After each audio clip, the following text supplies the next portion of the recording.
God will start working. Jesus on the inside, working on the outside. Come on, I'm singing, I'm stretching. You are supposed to be afraid. You are supposed to be captive in Babylon. Don't you know that Isaiah 54 was not written on the beach? It was not written when the Dow Jones was at 30,000.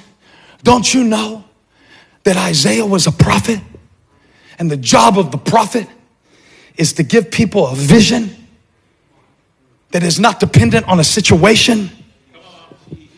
Don't you know that the only reason Isaiah was able to say, you can sing when you're barren, and you can sing when you're scared, and you can sing and you can praise and you can get a thought and let it flood your mind. The only reason he was able to see that in Isaiah 54 is because he saw it in Isaiah 6. He said, I see the Lord seated on a throne, high and lifted up. In the year King Uzziah died. I feel like preaching now.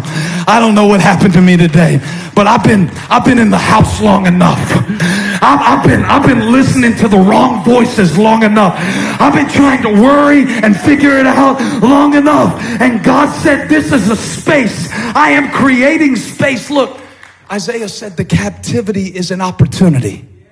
The nation was in captivity for 70 years. It hasn't even been 70 days since we stopped having physical church.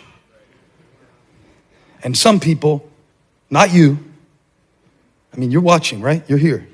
You're good. Send this over to the person who isn't watching, because they had to keep hope for 70 years that what Isaiah spoke would come to pass. Now, it sounds so sexy, and this is where we really need to deconstruct the context in order to understand the premise. When Isaiah says, sing barren woman, he's not talking about a physical pregnancy. He's talking about a nation. You will remember that the nation of Israel was started in the womb of a barren woman. God was trying to show us something from the jump. He's trying to show us from the jump that he fills the spaces we call empty.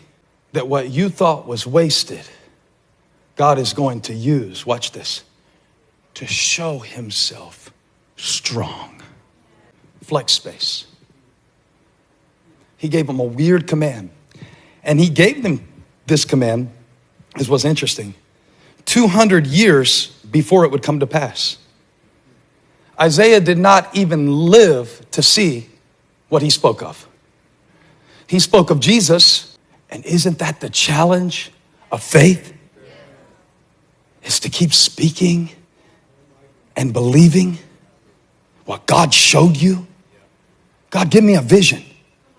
I need a vision or I'll get distracted. I need a vision or I'll get discouraged. I need a vision or I'll die.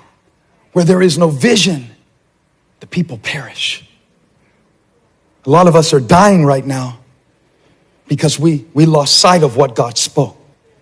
70 years of exile. By the time that they were taken captive into Babylonia, everything they knew as a way of life was destroyed. To the time that the first exiles came back was 70 years. You know Jeremiah 29:11? I know the plans I have for you, plans to prosper you and not to harm you. After 70 years, the plan became apparent. That means it took an entire lifetime for them to see what God spoke. And here's what I'm trying to say. It may take our whole lives before we make sense of certain things, but it is not wasted. I'm preaching this to somebody. I got somebody on my mind right now. Your life was not wasted. Before you were formed in the womb, God knew you, and God knew what would happen to you, and God knew what would not come to pass that you planned on, and he knows the plans that he has for you.